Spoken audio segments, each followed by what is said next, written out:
The call came at 3:07 a.m. My father's voice hissed through the phone. "Your apartment building is on fire. Hope you've got insurance." I laughed. Quiet, cold. He froze on the line. "Why are you laughing at a tragedy?" he asked, almost offended. "Because, Dad," I whispered, "that building wasn't just my home. Fathers are supposed to protect. Mine learned how to destroy. He wasn't always like that, or maybe he was, and I was too blind to see it. When I was little, he taught me how to ride a bike. He clapped when I balanced, swore I'd be stronger than him someday. I believed him. I thought he was my anchor. But anchors rust, and some drag you straight to the bottom. When my mother left, he snapped. Booze, gambling, bad debts. I became his collateral. By 16, I was the one paying bills, working nights while he fed his addictions.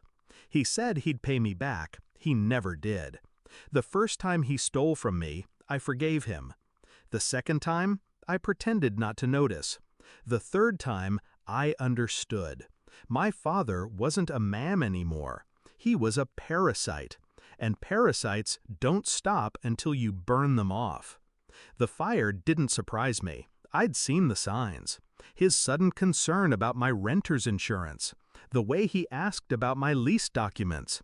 The night I caught him pacing in the parking lot, pretending he was just in the neighborhood. And then, an overheard phone call. His voice low, urgent. "Yeah, the place is insured. Just make it look like an accident." That's when I knew. He was willing to torch my life, literally, for a payout. But I didn't panic. I didn't confront him. I planned. Step 1, I moved. Quietly. Weeks before the fire, I packed my things. I signed a new lease under a different name, across town. My old apartment, I left it staged. A few cheap clothes in the closet, a second-hand couch, just enough to make it look lived in. Step 2, I called the insurance company. Told them about the suspicious questions my father had been asking. They opened a file. Fraud division. They were very interested. Step 3, I met with a lawyer. Drew up paperwork transferring ownership of certain assets, ones my father thought I still held, into protected accounts, just in case he got greedy in other ways. Step 4, I waited.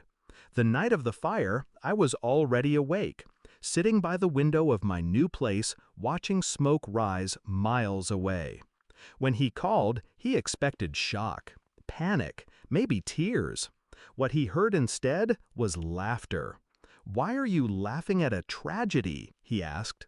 "Because, Dad," I said slowly, savoring the words, "that building wasn't just my home. It was bait." Silence. Then his breath quickened. "What are you talking about?" I leaned back, calm as ice. "I moved weeks ago. The only thing you torched tonight was evidence, and insurance fraud investigators love evidence." He cursed, shouted, called me a liar, but the tremor in his voice betrayed him. He already knew I was 2 steps ahead. I let him rant, then I cut him off with a whisper. "They recorded your call, Dad, the one where you hired someone to light the match. By morning, you'll be a suspect, not a beneficiary." The next day, it began. Investigators, detectives, insurance reps with clipboards. My father's name on every report. He tried to play dumb, but the trail was too neat. His phone records, his deaths, witnesses who'd seen him lurking around the building, the burner account he'd used to pay the arsonist. Piece by piece, it collapsed, and I didn't have to lift a finger. The fire consumed him without touching me. Weeks later, I saw him again. Courtroom, orange jumpsuit, hands cuffed. He looked at me across the aisle, searching for pity, maybe forgiveness. All I gave him was the same silence he gave me when I was 16 and begging him not to pawn my future. The judge read the sentence. Arson, insurance fraud, conspiracy. Years behind bars. My father flinched with every word. I sat still, steady, breathing in his downfall. When they led him away, his eyes met mine one last time. I smiled. Not cruel, just final. People ask if I miss him, if I regret it. The truth? I mourned my father years ago, the day he chose greed over blood. What stood in that courtroom wasn't my father. It was a man who burned everything he touched. The fire he set was supposed to ruin me. Instead, it revealed him. Now I live in my new apartment. Small, quiet, paid for with my own money. No shadows on the walls. No footsteps I can't trust. Sometimes, late at night, I replay that call in my head. His voice smug and certain. My laughter cutting through it.